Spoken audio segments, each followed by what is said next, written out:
Chapter 7, Miss Honey.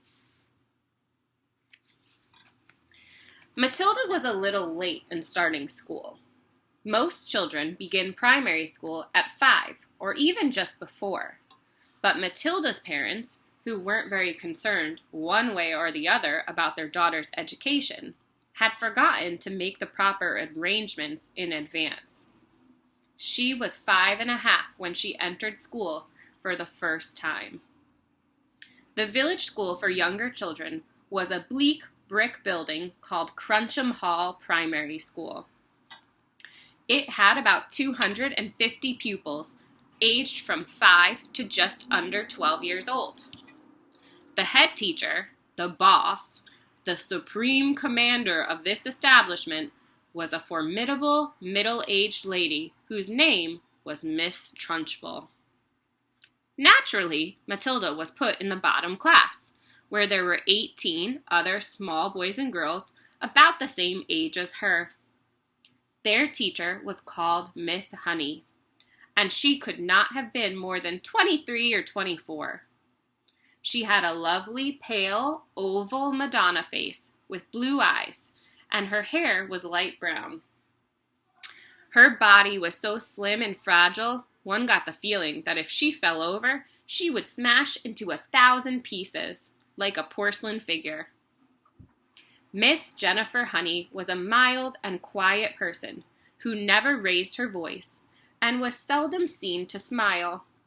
But there is no doubt she possessed that rare gift for being adored by every small child under her care.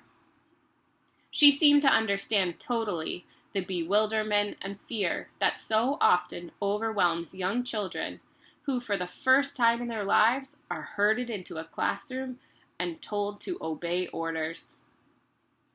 Some curious warmth that was almost tangible shone out of Miss Honey's face when she spoke to a confused and homesick newcomer to the class. Miss Trunchbull, the headmistress, was something else altogether. She was a gigantic holy terror, a fierce, tyrannical monster who frightened the life out of the pupils and teachers alike.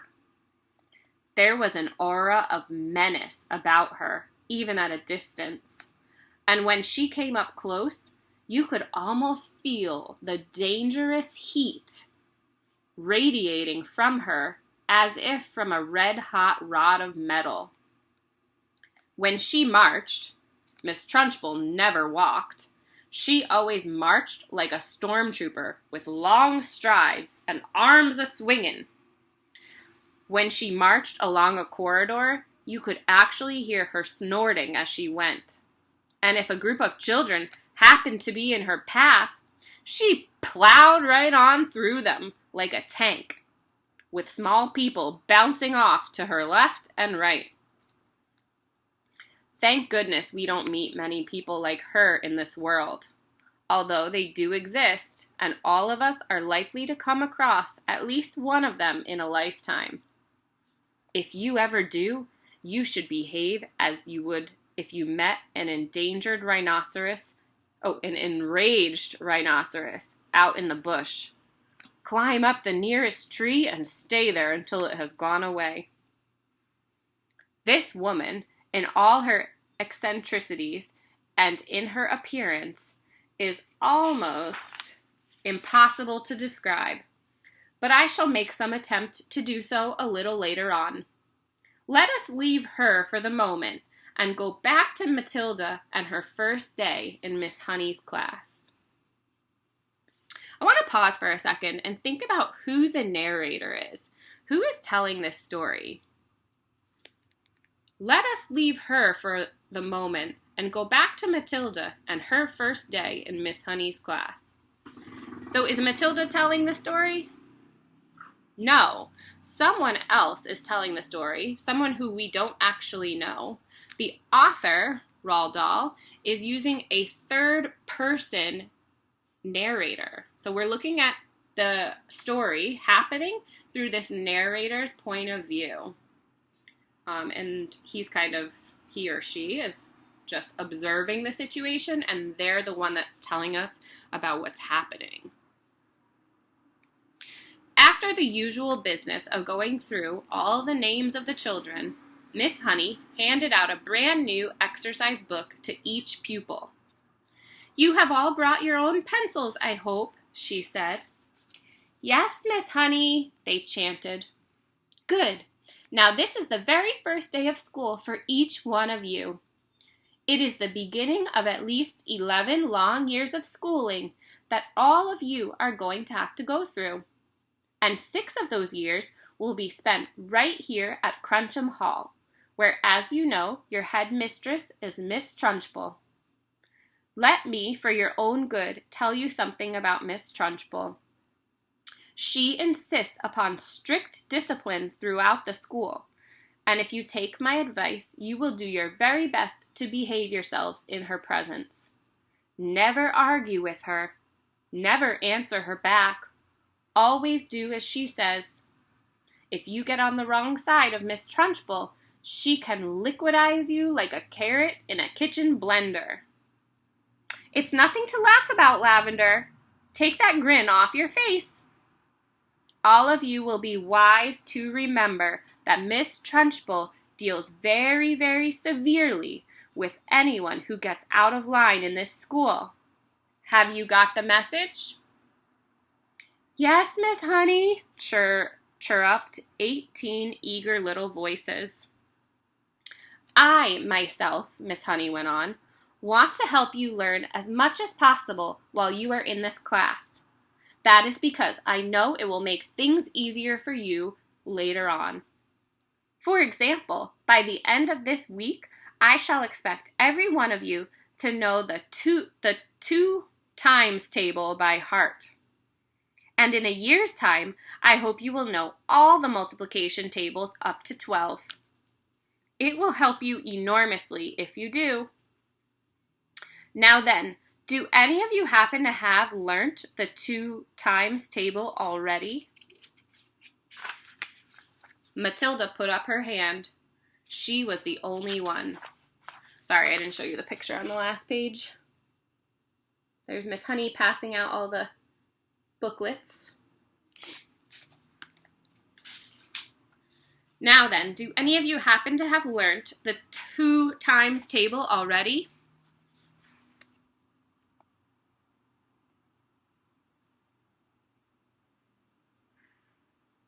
Matilda put up her hand. She was the only one. Miss Honey looked carefully at the tiny girl with dark hair and a round, serious face sitting in the second row. "Wonderful," she said. "Please stand up and recite as much of it as you can." Matilda stood up and began to say the 2 times table. When she got to twice 12 is 24, she didn't stop. She went right on with twice 13 is 26, twice 14 is 28, twice 15 is 30, twice 16 is... "Stop!" Miss Honey said. She had been listening, slightly spellbound, to this smooth recital, and now she said, "How far can you go?" "How far?" Matilda said. "Well, I don't really know, Miss Honey. For quite a long way, I think." Miss Honey took a few moments to let this curious statement sink in. "You mean," she said, "that you could tell me what 2 times 28 is?" "Yes, Miss Honey." "What is it?" 56, Miss Honey." "What about something much harder, like 2 times 487? Could you tell me that?" "I think so, yes," Matilda said. "Are you sure?" "Why, yes, Miss Honey, I'm fairly sure." "What is it then? 2 times 487. 974, Matilda said immediately. She spoke quietly and politely, and without any sign of showing off. Miss Honey gazed at Matilda with absolute amazement, but when next she spoke, she kept her voice level. "That is really splendid," she said, But of course, multiplying by 2 is a lot easier than some of the bigger numbers. What about the other multiplication tables? Do you know any of those? I think so, Miss Honey. I think I do. Which ones, Matilda? How far have you got? I don't quite know, Matilda said. I don't know what you mean. What I mean is, do you, for instance, know the 3 times table? Yes, Miss Honey. And the 4 times? Yes, Miss Honey. Well, how many do you know, Matilda? Do you know all the way up to the 12 times table? Yes, Miss Honey. What are 12 sevens? 84, Matilda said. Miss Honey paused and leaned back in her chair behind the plain table that stood in the middle of the floor in front of the class. She was considerably shaken by this exchange, but took care not to show it. She had never come across a 5-year-old before, or indeed a 10-year-old, who could multiply with such facility. I hope the rest of you are listening to this, she said to the class. Matilda is a very lucky girl. She has wonderful parents who have already taught her to multiply lots of numbers. Was it your mother, Matilda, who taught you? No, Miss Honey, it wasn't. You must have a great father, then. He must be a brilliant teacher. No, Miss Honey, Matilda said quietly. My father did not teach me. You mean you taught yourself? I don't quite know, Matilda said truthfully. It's just that I don't find it very difficult to multiply one number by another. Miss Honey took a deep breath and let it out slowly. She looked again at the small girl. Hey, Google, stop. She looked again. Hey, Google, stop. Sorry. She looked again at the small girl with bright eyes, standing beside her desk, so sensible and solemn. You say you don't find it difficult to multiply one number by another, Miss Honey said. Could you try to explain that a little bit? That was part 1 of chapter 7. Stay tuned for part 2.